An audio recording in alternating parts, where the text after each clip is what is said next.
Welcome to Native Yoga Toddcast. So happy you are here.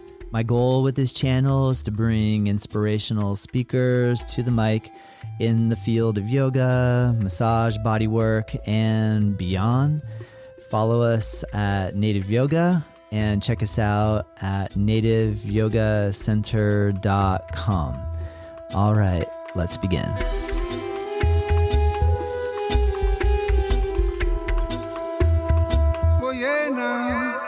Hello, welcome to Native Yoga Toddcast. I'm thrilled to have Miriam Zernis here today on the show.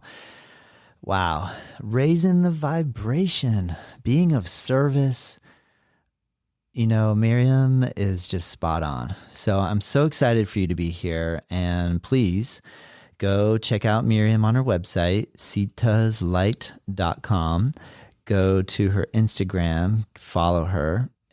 At Sita's Light. And if you're a Facebook user, Sita 'S Light Kirtan, Sita's Light Kirtan. Those links are in the description. I'm also going to put her Spotify link to listen to the Kirtan album that she made that you are going to hear her talk about a little later on in the discussion, closer toward the end. She gives us the breakdown of how she recorded it, and I just love the way that she did it. You know, like just getting a group of people together, you hit record and you go straight through. That's how we did this podcast. We got together, we hit record, no edits. I'm not editing anything. Those of you that listen, just so that you know, this is a one-shot deal. We don't hit pause. We just go because that's what it's all about. It's not about perfection. I mean, we try to be good and we're trying to be professional in what we're doing here.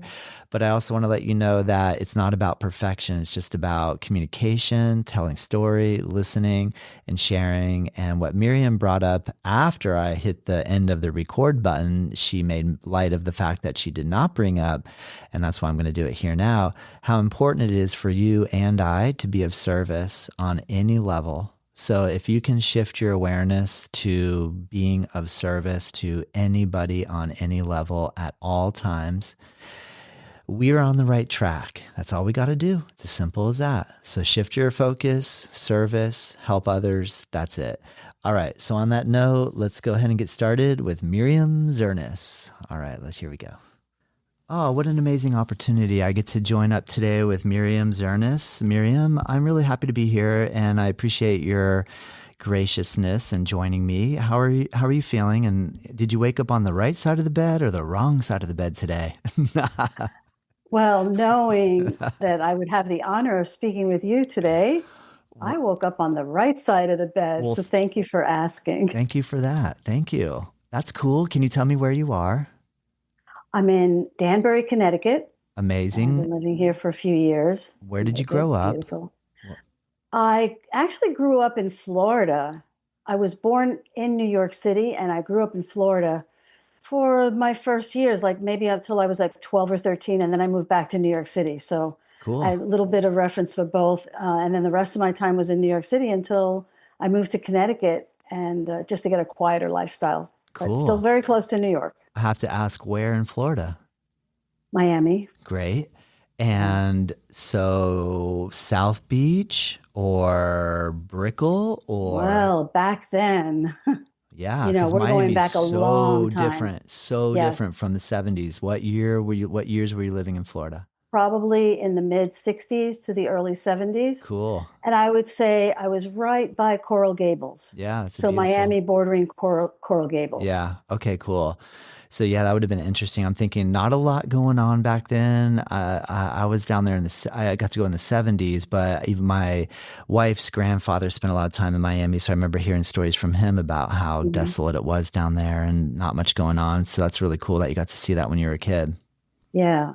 Nice. It was a very one of those, I might date myself, but it was there's a show from years ago called The Wonder Years. And that's how my neighborhood looked, you know, small little houses with big lawns and kids riding bicycles up and down the sidewalk and going to each other's swimming pools. You know, some people had them, I didn't. So I built my neighbor's pool. And it was a really very idyllic life That's cool. Until I had to go back to New York City a little And little then, rough there, but yeah. and what was your interest when you were high school, post high school, living in New York? What got you fired up and what were you into? I was into dancing Yeah. and theater and not so much singing, but just like theater, musical theater a little bit. So a little bit of singing, but not like anything, Yeah. anything professional. Yeah. And so that was part of a little bit of my high school time, doing like shows at high school and stuff. And then I went into college and I studied theater, communications, and psychology. So I stuck with that a little bit. But I also did the media thing. So I left college and I was a little lost for a couple of years, did some restaurant work. And then a friend, a very dear friend that I'm still very close to, told me they were hiring assistants at ABC News. And it was the radio division of the network. And I went in there and I got a job. Nice. And I got a real job. It was like really unbelievable because it's a network and they usually don't give you a network job, but I managed to get an assistant, a desk assistant. Back then it was very, that's the early 80s. And I worked my way up the ladder. In 22 years, I ended up being senior editor. Wow. And I had an amazing career. But yoga took me away. Yoga literally took you away. Yeah, you got so passionate Totally. about yoga that you had to leave the ABC network Absolutely career. Well, That's what happened. I got to hear about this. If you're in New York City, there's lots of amazing teachers that have been floating in and out. So what? Oh, and I was there. You were in I it, was huh? there. Yeah, Very cool. because what happened was I had an experience with a young woman who was working at the desk with me, and it was a crazy career. I loved it, but as you must know, it was very stressful. I worked all nights mostly because I always liked the freedom to have my days to do things that other people had locked in as 9 to 5 jobs, and that wasn't really my thing. So I managed to get the schedule in the evening, and I had things that I'd like to do during the day. So I was dancing a lot. I was going to the dance studios in New York City and enjoying that as a big hobby, but very, very much with professionals and people from Broadway and all that. It was exciting. And then I got exposed to some yogis in a dance class once, and they were Bikram yoga students. And they were always looking good, looking happy. And I was always like, wow, that's interesting. And I knew that the Bikram studio was really not far from me in terms of where I was working. So everything focused on the newsroom. And if I could go any place close by, that's what I would do. So, but that wasn't it. I had a friend as an assistant in the newsroom. And one day she said, have you ever tried yoga? Now, by the way, my husband at the time was always saying that I needed yoga because he was a meditator. He still is. And had been exposed to an ashram. And he was like very much about, you've got to calm down. You've got that crazy news energy. And I was always just laughing. I thought, yes, I have a lot of energy. That's the way it works. Yeah. So anyway, this young woman invited me to a yoga class. So it was integral yoga, which is, you might know, is a sister school for Sivananda. And I went to the first class with her to just kind of appease her. She invited me. She was very, very sweet, and I liked working with her. And I came out of the class and I was like, all right, that was good. A little boring, a little relaxed. Okay. Then I went again a couple of weeks later at her. You want to come to the class? All right, I'll try it again. And same feeling, but I was feeling a little bit different. Like, okay, that was kind of nice. I probably needed that shavasana, definitely needed that shavasana at the moment. Yeah. And then the next invitation from her, and I was like kind of thinking about it. I found out about the Bikram studio and I thought maybe I should try that. I think I might have a couple of classes, and I wasn't great with the heat, but I tried because I was definitely fit and happy to try things. Very open-minded always. But the next invitation I got, this is what changed my whole life, I believe. This young woman asked me if I wanted to go visit the Sivananda Yoga Ranch in upstate New York. Mm. And I thought, what's that? I had no idea, never been to an ashram, had no idea what she was talking about.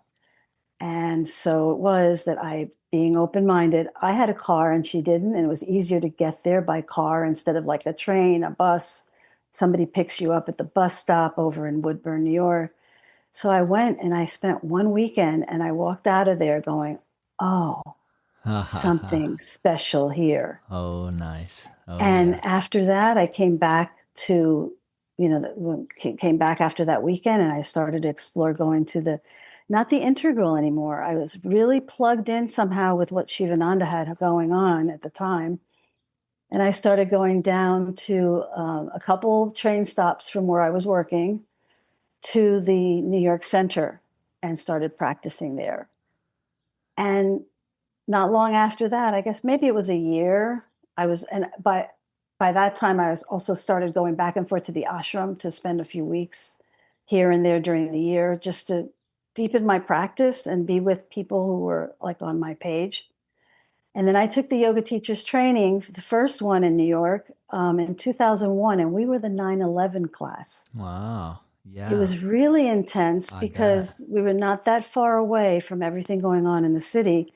And of course, by that time, I was pretty high up in the newsroom, and I called the newsroom and I asked my boss, do you want me to come back to work? And he said, no, we're going to need you to come back the way you're going to be when you leave there. So they got it that the yoga had started to sort of, I was well liked, I think, and I did my job really well. But they started to see the yoga coming out in me every time I was in the newsroom. How cool. Anyway, so right after that, I actually stayed for another 4 or 5 years in the newsroom because you can't just walk away from a career and financially and all of that. But then in 2005, a lot of different things happened that made me feel like, you know what, it's really time to live the healthy life that I'm craving. Getting up early in the morning and practicing was so big to me, but because I worked until 2 in the morning, usually it wasn't that easy and it was stressful. And I decided it was time to walk away. So I literally submitted an application to do the advanced teachers training for the Shivananda organization in India. And I said, this way, I'm going to be far away. I will walk away. No sabbatical, no looking back. And that's what I did. Wow. And I went to India and did advanced training and then came back. Owned a yoga studio for a couple of years. But all of this to say in New York that City? In Connecticut. By that time, we had moved to Connecticut. Yeah. And it wasn't for me. The business wasn't for me, but I had a good taste of what it could be.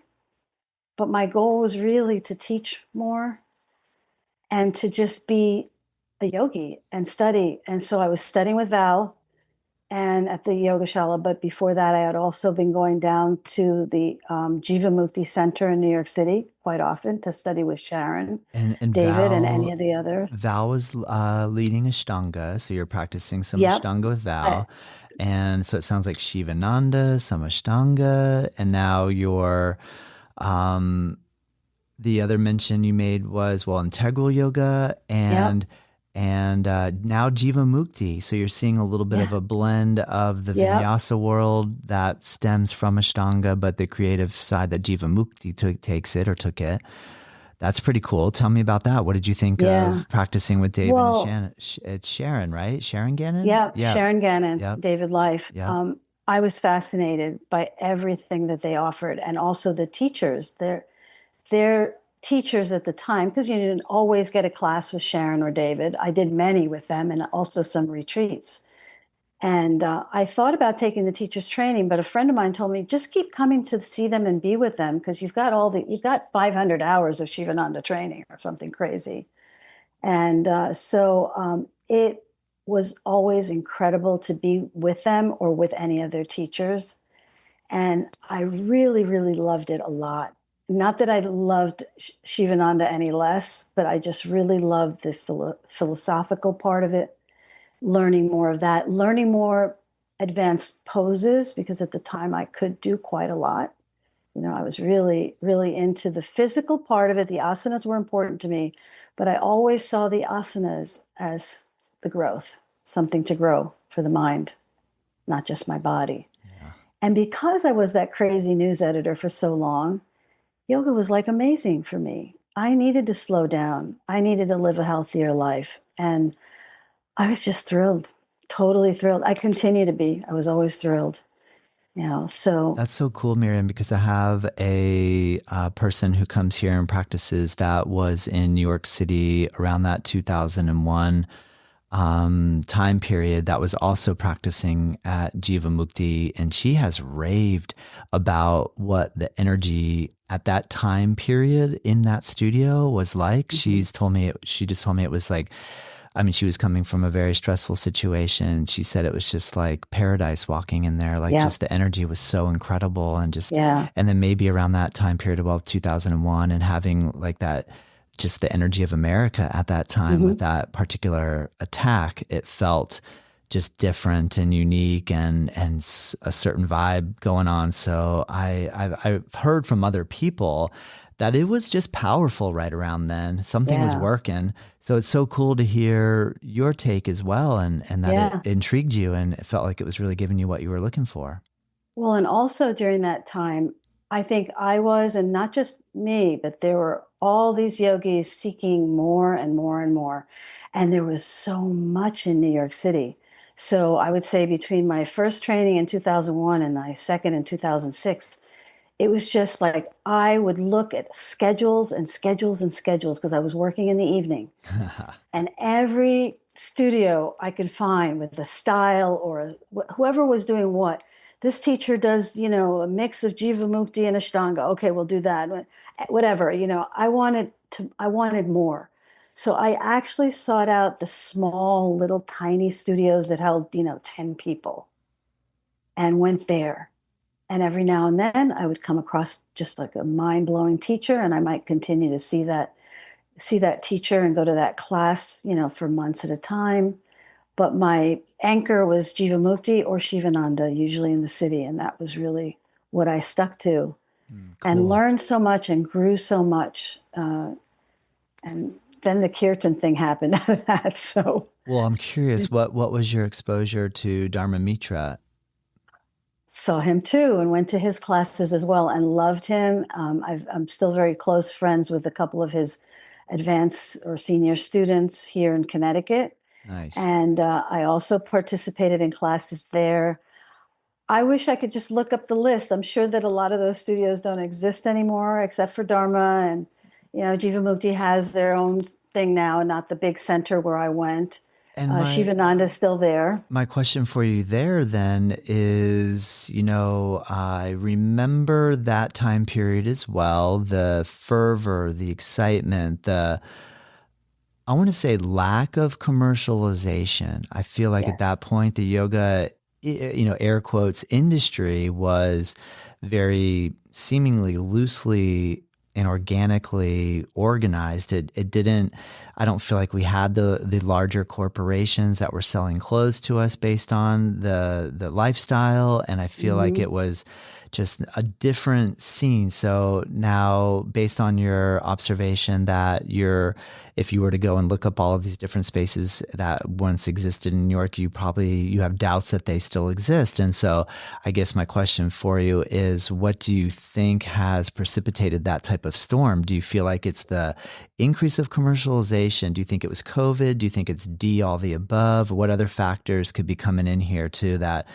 might have really changed the landscape of yoga? And not to say the landscape isn't better than it was. I mean, maybe we should focus on how amazing this landscape is right now. This yoga landscape that we're a part of is phenomenal right now. But Yeah. it's easy to go this, like, as we get older, we look back and go, oh, you should have been here 10, 20, 30 years ago. It was awesome. I used to hear that with the Yeah. Grateful Dead. I started watching the Grateful Dead in the 90s and I met all these hippies that were like, dude, it's over, man. It's not. It was back in the 60s is when you needed to do this. Don't waste your time now, right? But Right. I'd love to hear on some of your thoughts on what you feel has evolved the landscape and for better or for worse and what you're noticing. Mhm. I think, yeah, it was so free and easy back then.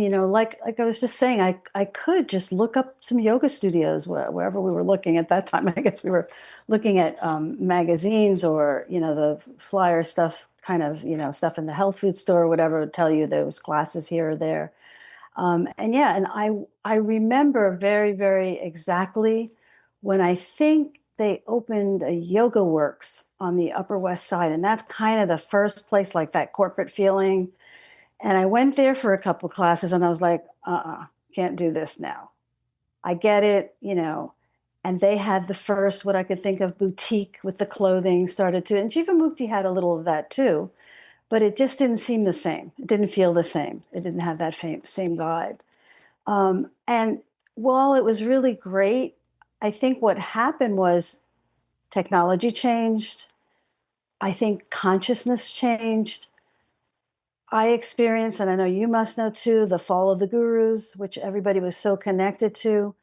Every single yoga school with a lineage had a problem of some kind. And I think people also started to look at the mind body thing a little differently. It was more body than mind, I think, for a bit. And all good. I think it's part of the evolution of anything, any system that we've, and even the way our systems are now, they're evolving and changing rapidly as we're all experiencing. So the same kind of thing happened. The vibe was just very different. And then unfortunately, the rise in rents, especially in New York City and in other places, a studio couldn't afford to stay open if they didn't have X amount of students or they weren't offering something else to buy. And that got more and more intense as I experienced it.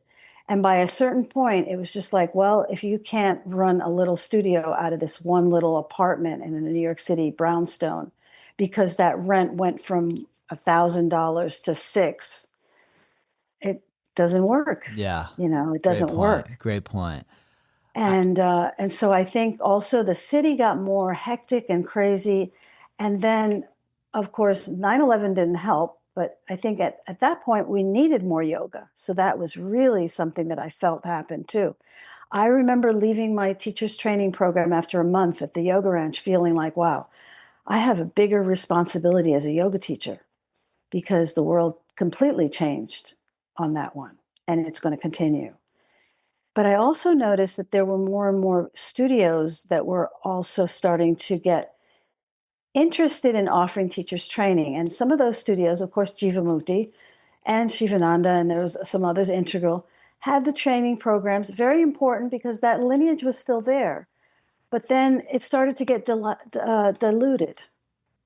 And that really actually made me feel a little sad. But I said, well, it's sign of the times. It's got to happen, right?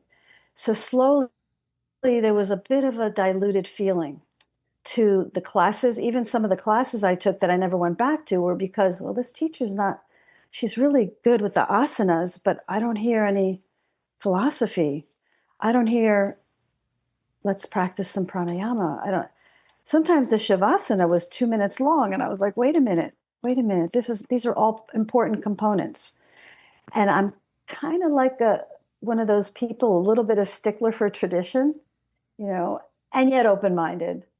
So I was kind of feeling that real shift, and yet I continued. I thought, this is great. There's more yoga for everybody and everybody wants to do it and everybody's interested. But in that 5-year period from, I'd say for me, 2001 to 2006, there were some dramatic changes, really dramatic. And then in 2006, when I left ABC, I still was feeling pretty good about all of it, which is why I said, okay, I'll take on a share with a yoga studio with 2 other people. And that was great. They were wonderful partners. The studio was lovely. They were very business. They showed me more about the business side I didn't know. And yet for me, it didn't feel fulfilling. It just wasn't fulfilling. And then when I went out on my own right after that, of course, I guess it was a year to 2 years later, there was the big stock market crash of 2008. And I literally lost most of my private students. And that was quite an awakening for me. I never realized that's really okay. Your yoga practice is important, but something else needs to happen more. So I get that, So that's around the time I was honestly to say, I was floundering around a little bit. I was teaching a little bit here and there. Sometimes I'd be invited to sub for somebody. But I kind of started to then around that time focus on Kirtan more because I felt like, well, maybe I'm not supposed to be that yoga teacher. I'm a good yoga teacher. I think I'm really good at it, but maybe there's many of those and less of this. So it was very interesting how it felt about that. But I didn't yet play a harmonium, but I had a harmonium in my closet that I had bought when I was at ABC because I had money then. So I thought, you know what, let me just buy one. I love the sound. I had heard it at the ashram. And by the way, when you're at Sivananda, they do morning and evening satsangs with chanting and meditation. And I loved it. I loved it so much. I was so into it. It felt second nature to me to chant. I don't know what it was. Even my husband commented at some point, said, you have very good pronunciation of Sanskrit, which I never studied Sanskrit. I never studied the harmonium, by the way. Somebody told me I should. And I thought, well, no, I'm ready to go. Yeah, and however I play it is how I'm going to play it, by ear, totally by ear. And I started to wonder what that would look like. And eventually, I know seems like a long story, but it's been such a wonderful journey for me, really. Oh, please don't hurry it up. Keep going at the pace you're going. Thank you. Yeah. So then there was a teachers group here in Connecticut that I belonged to, and there was one of the teachers was leaving to go back to Europe where her parents lived, something like that, and they invited me over to chant. And so I thought, okay, that's great. I'd love to do that, lead a little chanting among a group of teachers and stuff. And so I came to the little dinner that they had with a tambourine and a drum. And when the woman who was running the whole thing opened the door, she looked down. Well, where's your harmonium? I said, I don't play the harmonium. She was a little kind of, okay, I guess I had the wrong idea. I said, but I'm happy to lead the chanting. I can do that just fine. That's why I brought this along. She said, okay. So right after that night, I did lead some chanting and everybody was so much into it and I enjoyed it so much. Right after that night, a couple days later, I get an answering machine message. That's when we had answering machines, by the way, with a regular tape in it. Oh, yeah. And I hit the button and the woman on the other end was the woman who had the party. And she said, I'm pretty sure I'm quoting her exactly on the message, girl, get that harmonium out of the closet and play it. Nice. And that's how it happened, really, because she said to me, I'm going to have a gathering. So then I connected with her and we spoke a little bit. She said, I'm going to have a gathering back in my house again. We're going to have like a satsang and I want you to come. And even if you do one chant on the harmonium, please learn one chant and come and offer. And I thought, okay, I really am ready. I should do that. And then she gave me the date. And the date was basically my spiritual birthday, which is July 14th. It's the day that I got a spiritual name at the ashram. It's the day, it was just like a very special time for me. That date was very much a part of who I became as a yogi.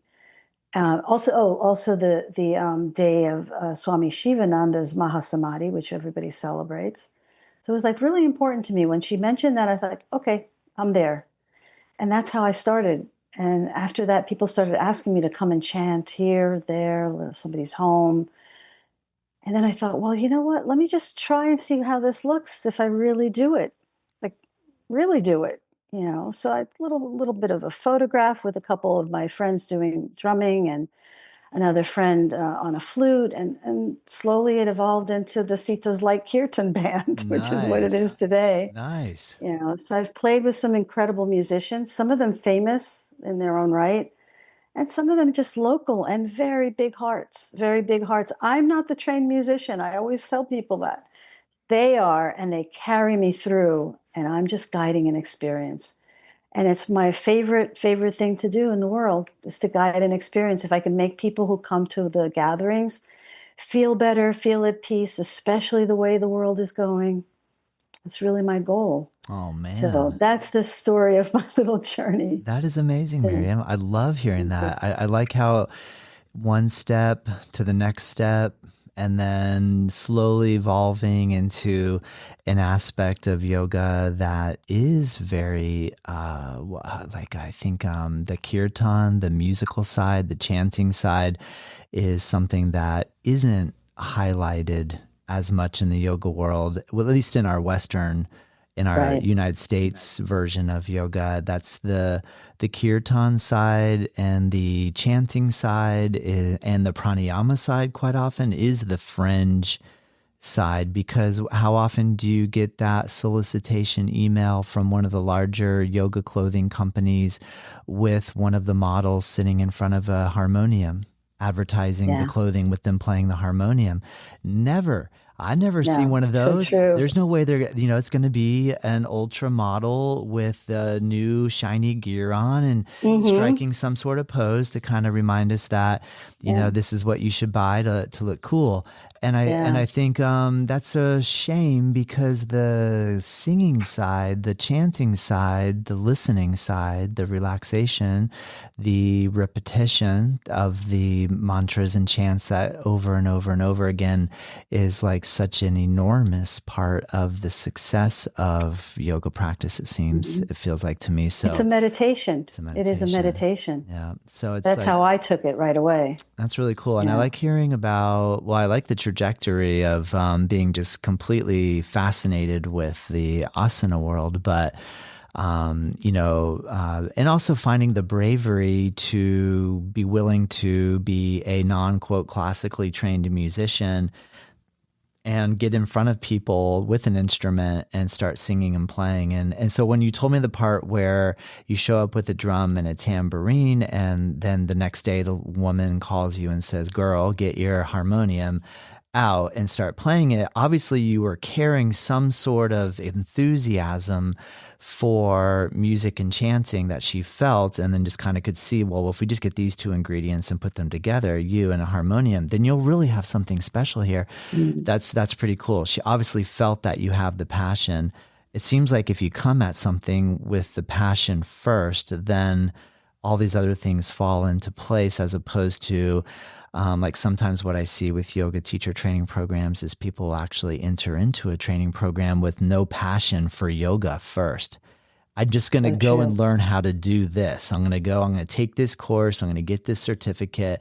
And then I don't know what's going to come next. But if you come in with passion of like, oh my gosh, I love this so much. I don't even care if I get a piece of paper or not. You know what I Right. mean? And then that's what usually you need that. If it's going to be a long-term practice, and especially if it's going to be a career, I think the passion has to be there first. Do you Mm-hmm. agree? Do you agree, Miriam? Can you tell me a I little bit do. about, passion leading the work, or the work then comes the passion? What do you think there? Stay with us. We'll be right back. I really hope that you're enjoying this episode, and I just wanted to take a moment to announce a course that I'm really excited to release. It's a free course, and it's called 8 in 8, Learn 8 Limb Yoga in 8 Days. My goal is to help coach you along in the Ashtanga yoga practice in a way where we take just the sun salutations, the fundamental asanas, and the final breathing poses, break it down with some philosophy videos as well, explaining the 8 limbs of Ashtanga yoga in a very easy to use, friendly course that is totally free. Click the link below, check it out. Let me know what you think. All right, let's get back to the episode. I think that the passion is really important, because when you're in this world, especially yoga, especially in the beginning when I first started, it wasn't that popular. It was popular for the yogis who wanted to practice. But most of the time, people would be like, "Oh, yeah, you do yoga. Okay, whatever." I was in that business world. And I think that as things started to change, there was that letting go of the traditional things that were necessary, like I said, the pranayama and even the chanting. My first classes that I taught, I wasn't really supposed to be chanting. And it really bothered me, because even just Om, please, just an Om. And I thought, this is very odd. But I kept going, and I left a couple of gigs, yoga teaching gigs, because of that. You wouldn't find me in the gym. You wouldn't find me at the rec center. Um, just no, and eventually I did work for continuing education in Ridgefield in Connecticut. Why? Because the woman who hired me allowed me to teach a Sivananda class. Mm. She understood the power of what I was bringing, to that group. Yeah. That I didn't let go. I mean, we had the breath work. Yeah. I chanted in the beginning and at the end, not necessarily that the students had to chant. And I also was allowed to play a little bit of mantra music during the classes, which is not really Sivananda, but it's more Jivamukti. So I always felt like I blended those two. But yes, the passion had to be there. And I really was passionate. And it was not, I was never overwhelmed by the passion. I was just kind of steadily watching what the practice was doing to me. And I thought, wow, but I need to share it then. I can hold it to myself. That's fine. But it felt right to be out there sharing it.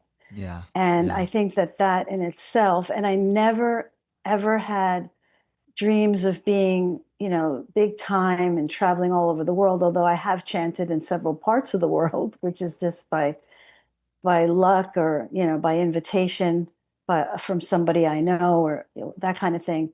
And that's all good. That's fine with me. And initially I wondered, what does it take to be that next tier up in those Kirtan chanting people? And then I thought to myself, you know what? No, I don't need that kind of stress in my life. And especially now in the last 5 or 6 years, I've really toned it down even further to stay right in my own community and build community. Nice. And that's the beauty of both yoga and chanting, Kirtan chanting, is that it really brings community together. And that's really important to me. So aside from chanting, I think my biggest passion is to bring community together and to have, even for just an hour to an hour and a half, have people be in a space that's safe, that's comfortable, that's peaceful and joyful, and I always say to people, you're welcome here any way you are. And if you feel like crying or you want to lay down and not chant and you just need this as a safe space to heal your heart, calm your mind, whatever it is that you need, this is a space for you. And that's how I tend to offer events that way. And I think that's what's made it most special for me.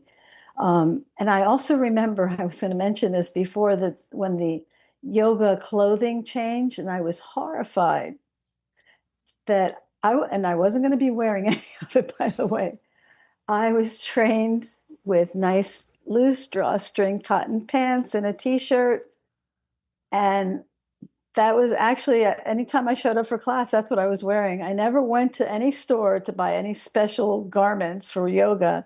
And I remember saying to my friends and even my students, I'm like, well, what the heck? I'm not going to wear leggings. I don't like leggings, They would laugh. Isn't it classic that the number one search term in Google surrounding yoga is yoga pants?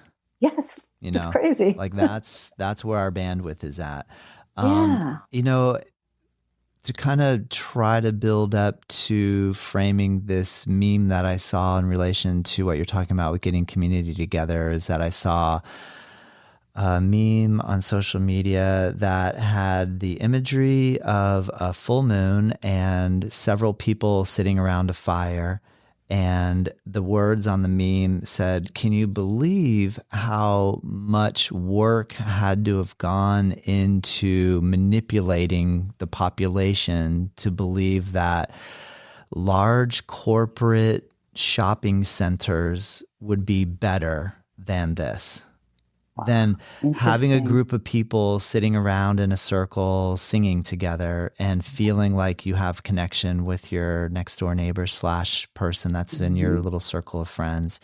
And then having that shared harmony that comes from singing together. Because, if we really look at our landscape now and the way our commerce is set up, and like even what you had made mention in relation to the difficulty of being able to handle paying brick and mortar prices to sustain something like a yoga studio, and how that is becoming extremely difficult, that, isn't it interesting that our landscape has turned into this, where it's this sort of, I don't want to be that guy that's like, oh, the strip mall is just soulless. The people that are in the strip mall have a soul, and there's connection happening all the time. So I'm not saying like you can't have soul in a strip mall, but I think what's happened with this idea of people getting around and singing, that seems so weird.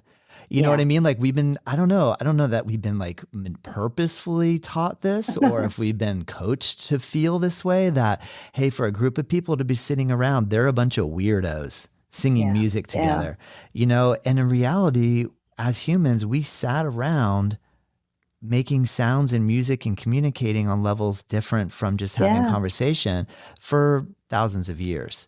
Yeah. So what happened to Kumbaya? We all used to sit around and sing Kumbaya. And I mean, I remember it. I did Hanuman Chalisa yesterday, and someone cracked a joke afterward about, you know, yoga and being a cult. And I'm like, I started saying Kumbaya, my Lord, you know, like just to play into that joke a little bit of like, I guess we are sitting around here singing Kumbaya. That's kind of what we're doing. Exactly. That's what we're doing. I think we should own it. I mean, obviously you're owning it because you're taking it to that next level of really honing a group in together, singing, you know. So I guess I would love to hear what type of motivation, inspiration you can give me, but also anyone listening that is curious and or trying to get that ball rolling as a yoga practitioner and maybe potentially a teacher as well. What are some things that we can do to help just break that ice and make it not so scary? Well, I think I'm going to reflect back on the very perfect situation I came across in the very beginning, which I think would help give those tips. So while I did that teacher party, that was one thing. But when I first started actually playing with other musicians a little bit, with a drummer at least, I had a Japanese tabla player. He's my dear friend still. He went back to Japan, but we played together for 10, 12 years or so. And I think that the goal is, if you really want to do something like this, just like yoga, teaching yoga, is to start small. And what happened in the very beginning for me that I was so grateful for was I actually was embraced by some of the people in the Indian community, which shocked me. But I guess that's the way maybe my vibe. I had been to India. I was trying to be very traditional. I am traditional, and that was showing. And so the first place I started, and this is how these things start anyway, even in India, somebody's living room. Come to your living room and invite a few friends. That's how it started. And I have wonderful photos and memories of those days in the living room of this wonderful Indian woman, and her husband and her had a beautiful home in Ridgefield, Connecticut. And she reached out to me after one of the ecstatic chant events at the Omega Institute, where everybody used to go for the Labor Day weekend and totally buzz out on Kirtan with all the big people, whether it's Krishna Das and Deva and Miten and Sanatam and C.C. White and Jai Uttal. All of those people were there for the weekend. It was great, you know. And then at the same time, Sharon and David were having a Jivamukti classes right after that, so people would extend their stay. It was a phenomenal time. Not the same anymore. But back then, it meant something to have somebody say to me, would you come to my living room and offer a little chanting? And I'll serve a little food after that, and we'll build a little community. And that's how it starts. So to anybody who really wants to do this, start that way. Don't worry about having to go to a yoga studio that's going to sponsor you and they're going to pay you and your musicians. That happens for me too. But then there's also that beauty of donation-based, and just call up a few friends and say, hey, I'm going to be doing some chanting. Have you ever done it before? If you've never done it before, I want to share it with you. Nice. I want you to feel what it feels like to me, and I think you're going to get it. And that's how it started. And I think that that's still what it could be. So I only recently started to do that in the Himalayan Tea and Arts Room, about a half an hour from my home. And it's a beautiful, beautiful space. And that's what happened to me.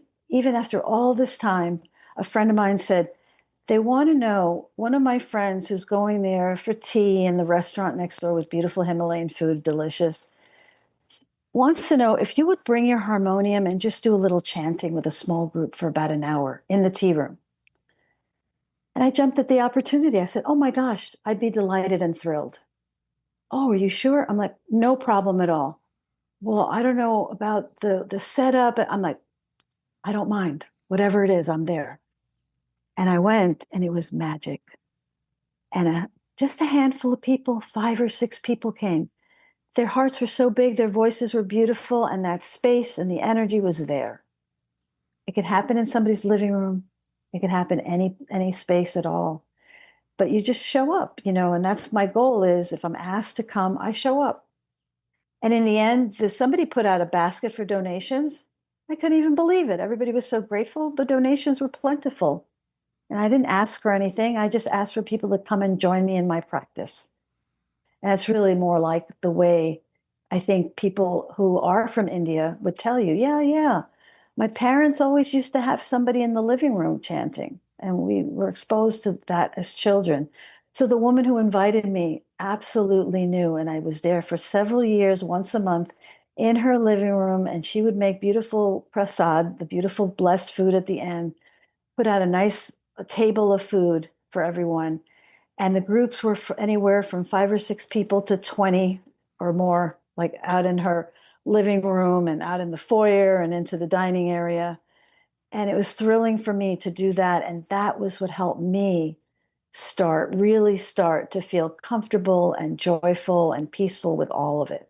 Nice. So that's my long answer to beautiful answer. Start Thank small you. and start just like that, and I can tell you how many times every now and then I'd be like, oh, I just wish there were more people because I love the energy so much. But 5 people showed up, 5 people will enjoy and I will enjoy them. Yes. And we will chant and enjoy the energy together. Yes.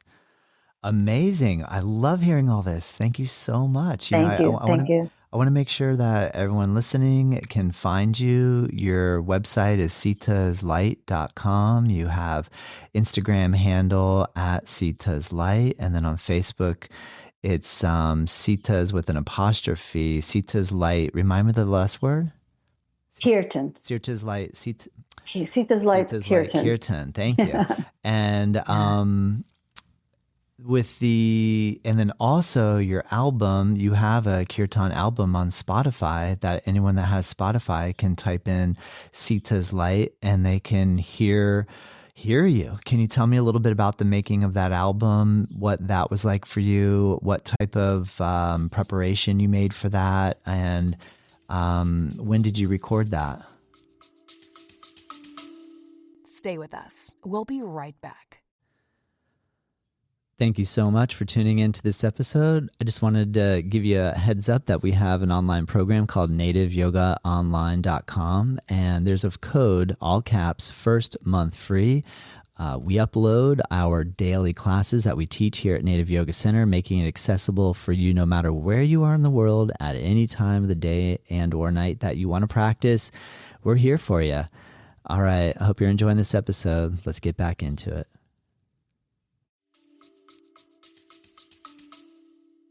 Well, like I said, I started right around 2006 or so, 2005, around then.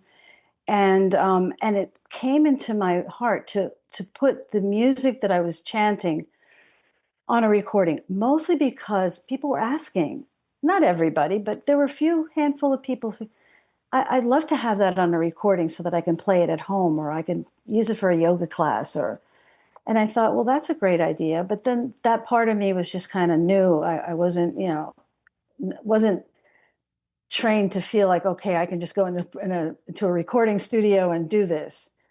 And yet it kept working on me. So at the end of 2007, which is the year I turned 50, I said, now I'm dating myself now, I decided as an offering to my teachers that I would record the music. And I had no way of doing that with too many like bells and whistles, let's say. I didn't want to really go into a studio and do tracks and have certain musicians. I just thought, you know what, it'll lose something. It has to be really raw and it has to be really just what it is. So I invited a group of friends, students. My husband was in there, my best friend, a student who played a flute, another close friend who played harmonium to back me up a little bit because I was so new at playing the harmonium. And the Japanese tabla player, my dear friend Fumio, was there. And he was just learning too. And I had been teaching at a studio in Ridgefield for a little while. And the woman's son had a production company. He was doing recording. So I reached out to him and I said, Noah, I'm just wondering what this would look like. Like, I don't have a lot of money to put into this, but I can do this. And I want this to be really raw and just basically what it is, as it is. And he said, okay. He says, well, you can come into the studio and I'll just record it like a stereo recording and let's see how it goes. So that's how it happened. And we took a time where he had less going on. So it was like one evening in October of 2007. And I never had a regular rehearsal with any of the people because when I wanted to, I had 4 different sessions. 3 people would show up, but the other 5 weren't there. Then those 5 came and the other 3 weren't there. I was like, okay, well, this isn't going to work, but everybody will figure it out. And I decided to just let go of all control and see how it goes. So we went into the studio, sat on a oriental rug on the floor. I asked him to dim the lights and we just went for it. Nice. Track by track. Nice. And I told him a one-time run. No. Oh no. One-time run. Let's start over again. We messed up. So if there are any mistakes, not that I'm saying there'd be mistakes, that we'll be able to hear all that. And we probably won't even be able to hear it. Like we probably won't even pick it up, but nobody but me heard whatever. Yeah. That's awesome, Miriam. That's the way. I mean, that's like it was the way to do it. It's the way to do it. I would look up at the little window, and every time we would end a chant, I'd look up and he would just give me the thumbs up and we just kept going.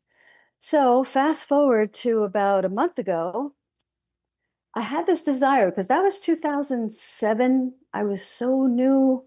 And now all that time I have things that are original. I'm playing with these amazing musicians that are even way over crazy great, this violinist and this guitar player, and he's amazing drummer. These people are just unbelievable to me. I mean, when I play with them, they inspire me so much to just do my thing better and feel the feelings more and make the offering more special for a group.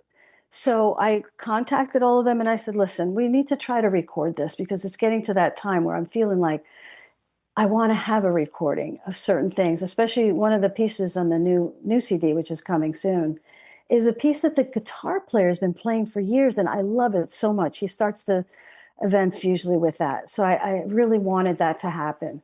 So I contacted the same man who now is a videographer, and he's great. He's still in Ridgefield. He has a big production company.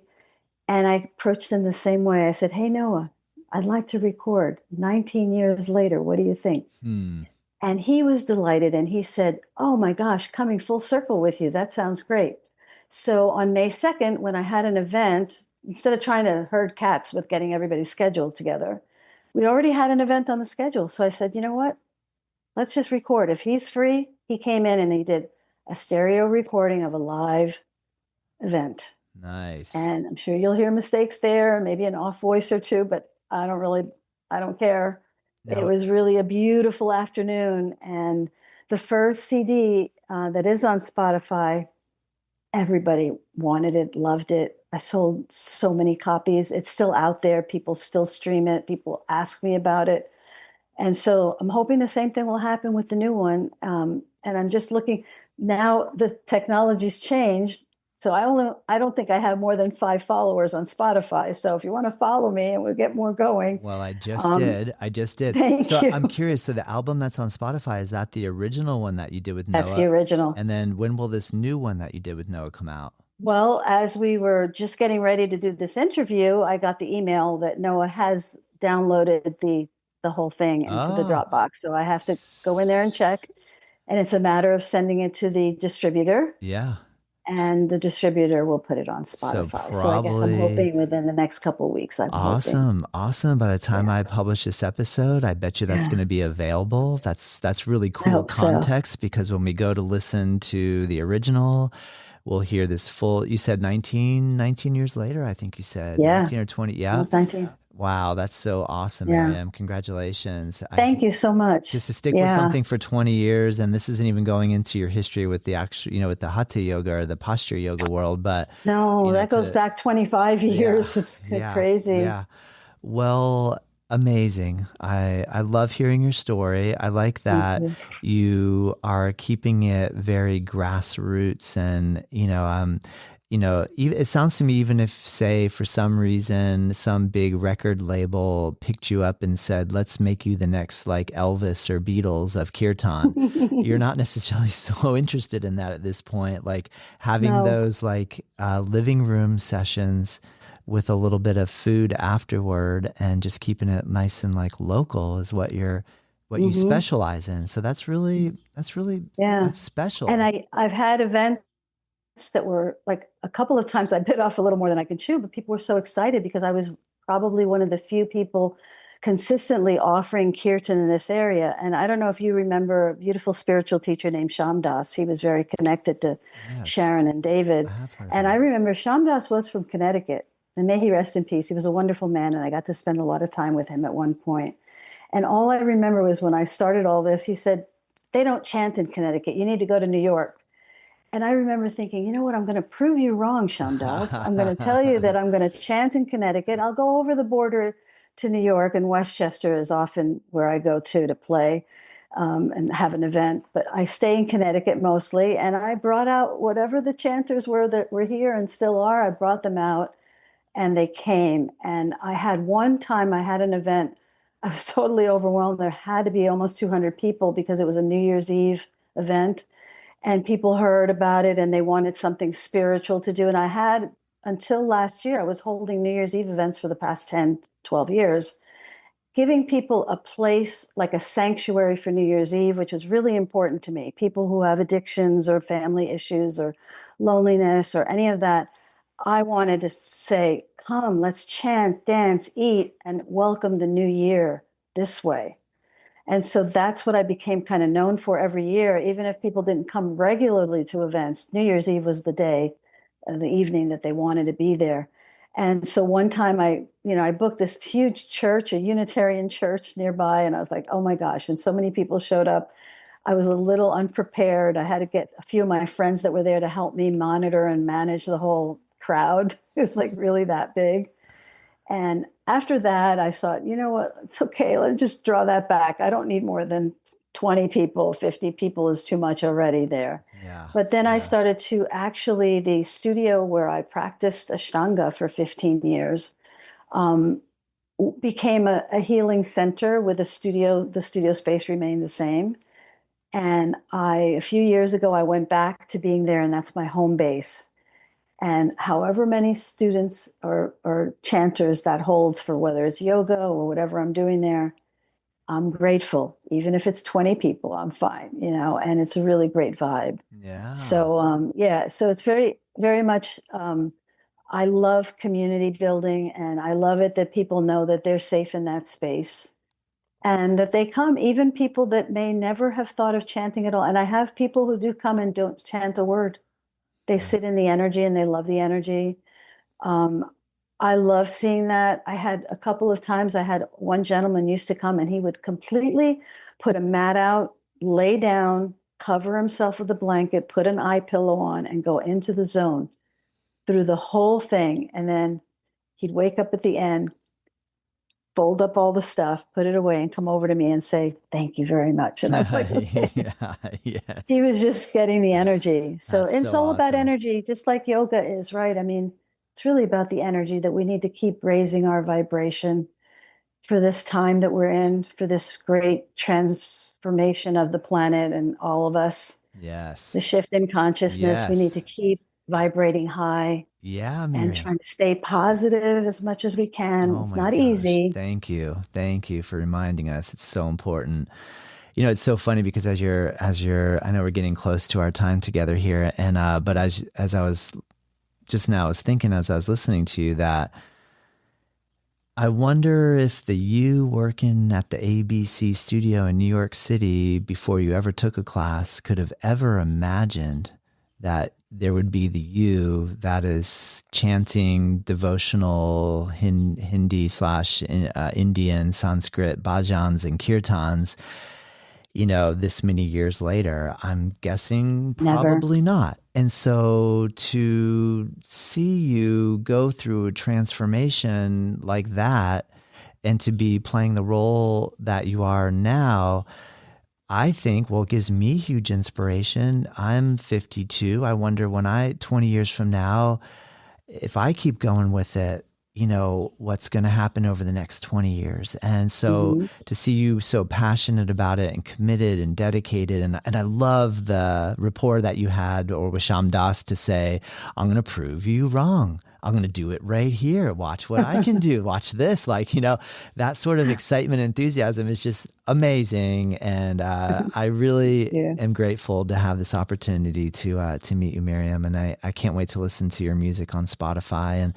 And I do have friends in Connecticut, so I hope I can come visit you guys one day and come take part in some of your celebrations. That sounds really It would be wonderful amazing. to come. And I thank you for letting me share my story, which is, I've come a long way and I don't always share my story. So I was really happy that you invited me. Well, thank you. And to have this conversation, because I've been listening to you, like I said in the beginning, for a while.